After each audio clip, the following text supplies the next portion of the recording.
Às vezes alguns desastres podem transformar a vida de uma pessoa em um verdadeiro inferno. Mas meu caso é um pouco diferente.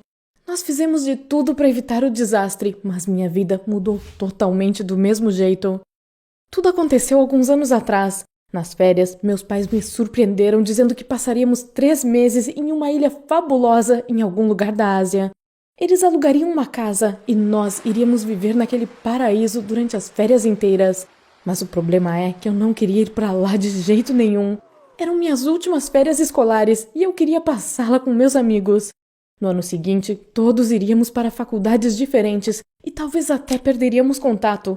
E mais, meu aniversário é em julho. Eu não queria comemorar em uma ilha com meus pais, nem mesmo em um paraíso. Mas infelizmente, ninguém dava a mínima para a minha opinião. Meus pais já tinham comprado as passagens e não iriam me deixar para trás. Então, não tive escolha, mas estava determinada a ficar em casa. Então resolvi atrapalhar essa viagem. Sim, eu sei que meus pais perderiam muito dinheiro, mas me entenda. Eu estava praticamente condenada a passar isolada os 3 meses mais importantes da minha vida, a milhares de quilômetros de distância da minha casa e dos meus amigos. Aí, o dia da viagem chegou. Arrumei minhas coisas para o esquema que eu havia planejado e demos uma última checada em tudo. Eu só participei dessa etapa para ver onde minha mãe havia colocado nossos documentos. Meu plano era distrair meus pais, tirar aquela pasta da bolsa e escondê-la em casa. Minha mãe chamou um táxi e nos sentamos para esperar ele chegar.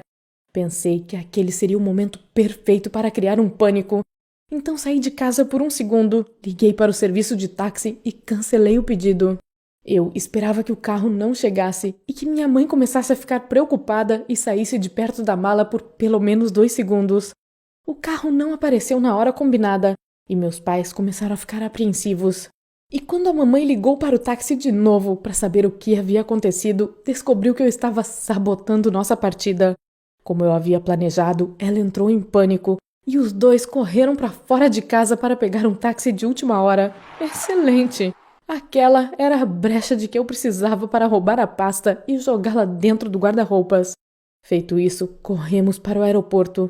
Durante todo o trajeto, meus pais estavam gritando comigo, dizendo que se não chegássemos a tempo, eu ficaria de castigo. Aquilo não me deixou com um pingo sequer de medo. Eu estava pronta para suportar qualquer castigo, ficar sem mesada ou qualquer outra coisa que surgisse na cabeça deles.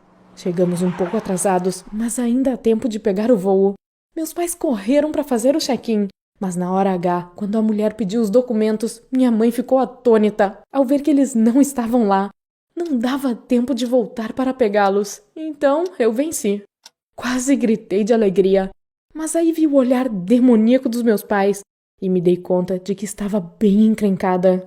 Nossa, nem preciso dizer o quanto eles ralharam comigo depois daquilo, né? Eu juro, minha mãe queria me matar por ter feito aquilo. Meu castigo começou assim que botei os pés dentro de casa. Eu tive que desfazer todas as malas e depois fazer todo o trabalho doméstico. E não parou por aí. Meus pais disseram que eu ficaria de castigo pelo resto das férias. Isso não era bem o que eu havia planejado, e eu não esperava que eles fossem tão cruéis. Tanto que me entristeci e comecei a me arrepender de ter acabado com a viagem. Seria melhor se tivéssemos ido para aquela ilha maldita. Mas havia uma coisa prestes a acontecer no dia seguinte que mudaria tudo. Na noite do dia seguinte, eu estava no meu quarto, conversando com meus amigos por telefone. Afinal, eu não podia me comunicar com eles de outra forma, já que estava de castigo. Eu estava mega cansada depois de ter passado o dia limpando a casa e estava feliz por aquele dia ter chegado ao fim. Mas de repente, minha mãe me chamou para descer e disse que era urgente. Na sala de estar, meus pais estavam olhando para a tela da TV em choque. O noticiário estava falando sobre um acidente de avião. E pasme, era o mesmo avião que nós iríamos pegar. Estávamos em casa, vendo a notícia sobre o acidente. Foi horrível, ninguém sobreviveu. Por alguns segundos, tentamos entender o fato de que se não tivéssemos perdido o voo do dia anterior, não estaríamos vivos naquele momento. Eu não posso dizer que me senti aliviada ou feliz, eu estava confusa. A reação da minha mãe foi mais forte do que a nossa. Ela acreditava que havíamos recebido uma segunda chance, seja por coincidência, destino ou tudo junto. Enfim, desde então, alguma coisa mudou na minha mãe. Ela ficou muito supersticiosa. pior é que me forçava a pensar como ela, que sempre falava sobre essa segunda chance e dizia que eu não poderia desafiar o destino. Foi horrível e estranho ao mesmo tempo. A mamãe comprou alguns amuletos e incensos para nossa casa, provavelmente para espantar os espíritos maus, sei lá. E tínhamos até um pé de coelho em casa para trazer boa sorte. Deus tinha proibido as pessoas de abrirem uma sombrinha dentro de casa ou de quebrar um espelho. Minha mãe tinha até uma frase de efeito: bata na madeira.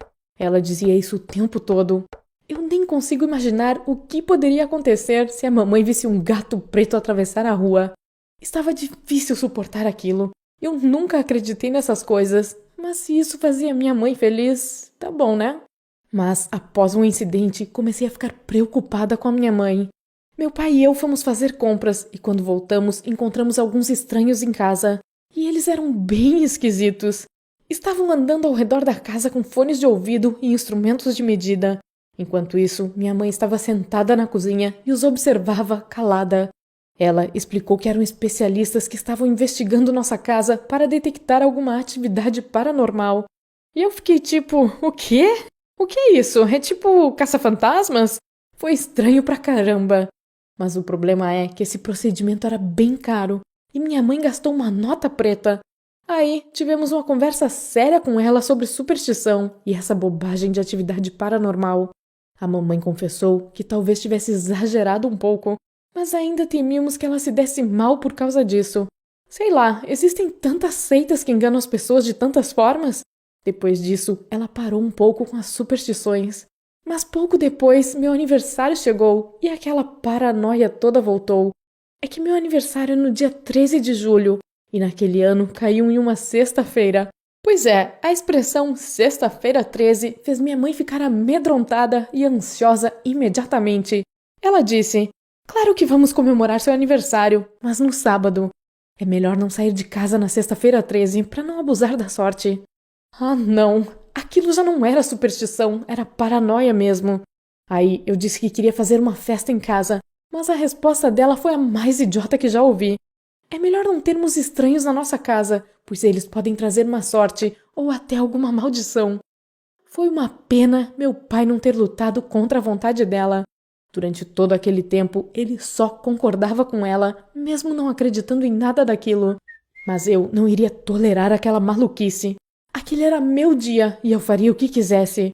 Nenhum sinal bobo iria me deter. Então planejei tudo. Eu jantaria com meus pais e quando eles fossem dormir, eu fugiria de casa para encontrar meus amigos. A única coisa que eu não levei em conta foi o quão paranoica minha mãe estava. Ela passou grande parte do dia sentada no sofá, escondida debaixo de um lençol. Vários amuletos e talismãs estavam colocados ao redor dela. O olhar dela estava insano. Ela realmente estava com medo de alguma coisa ruim acontecer na sexta-feira 13. Depois do jantar, a mamãe me mandou para o quarto e me trancou lá. Que diabos era aquilo? Agora eu tinha virado uma prisioneira na minha própria casa? Minha mãe tinha enlouquecido. Não, eu não iria ficar em casa e nenhuma porta seria capaz de me deter. Aí peguei alguns lençóis, amarrei uns nos outros para fazer uma corda, assim como fazem nos filmes, e consegui sair pela janela para encontrar minhas amigas. Nossa, que noite foi aquela! Nos divertimos à beça. Finalmente me distraí dos meus problemas em casa e aproveitamos o resto da noite. Tinha valido a pena passar por todos aqueles perrengues para ter aquela balada com os meus amigos. Nós fizemos de tudo, dançamos até ficarmos exaustos, jogamos jogos diferentes e, claro, choramos, pois aquelas poderiam ser nossas últimas férias juntos. Finalmente consegui esquecer de todos os meus problemas em casa. Mas como tudo que é bom dura pouco, nossa festa chegou ao fim e eu tinha que voltar para casa antes de os meus pais acordarem e descobrirem minha saída. Quando voltei, comecei a subir pela corda de lençóis. Eu já estava quase perto da janela quando ouvi um craque. O lençol estava começando a rasgar por causa do meu peso. Um segundo depois, comecei a cair e gritei de medo. O grito acordou meus pais e eles correram para ver o que havia acontecido. Quando tentei me levantar, senti uma dor terrível na perna e gritei de novo. Eu tinha quebrado a perna. Eles me levaram às pressas para o hospital. Lá, os médicos tiraram um raio-x e engessaram minha perna. E durante o tempo todo, esperei minha mãe começar a ralhar comigo por não ter dado ouvidos a ela, Ia me passar um sermão daquele sobre sorte e segundas chances. E como eu havia previsto, aconteceu. A primeira coisa que minha mãe disse quando me viu com o gesso na perna foi: "Eu avisei, hoje é sexta-feira 13. Mas daquela vez eu não estava afim de ouvir aquela bobagem toda e discutir. Eu disse que aquilo tinha acontecido não por causa de sinais idiotas ou de superstições, mas porque tive que entrar na minha própria casa pela janela, e que eu não teria que fazer isso se minha mãe não tivesse me impedido de comemorar meu aniversário com minhas amigas. E tecnicamente já era sábado 14, o que contradizia totalmente as superstições dela. Essas palavras finalmente acionaram o bom senso da minha mãe. Nós conversamos sobre isso mais tarde e chegamos a um consenso. Se minha mãe não tivesse ido longe demais com essas coisas, eu não teria pulado pela janela e quebrado a perna. Mas minha mãe estava certa de certa forma. Todos poderíamos ter morrido naquele acidente de avião. Então é idiota colocar sua vida e saúde em risco à toa. A vida não tem preço, então precisa ser protegida a qualquer custo. Obrigada por assistir. Você acredita em superstições? Conte pra mim sobre as mais estranhas nos comentários abaixo. E claro, inscreva-se no canal.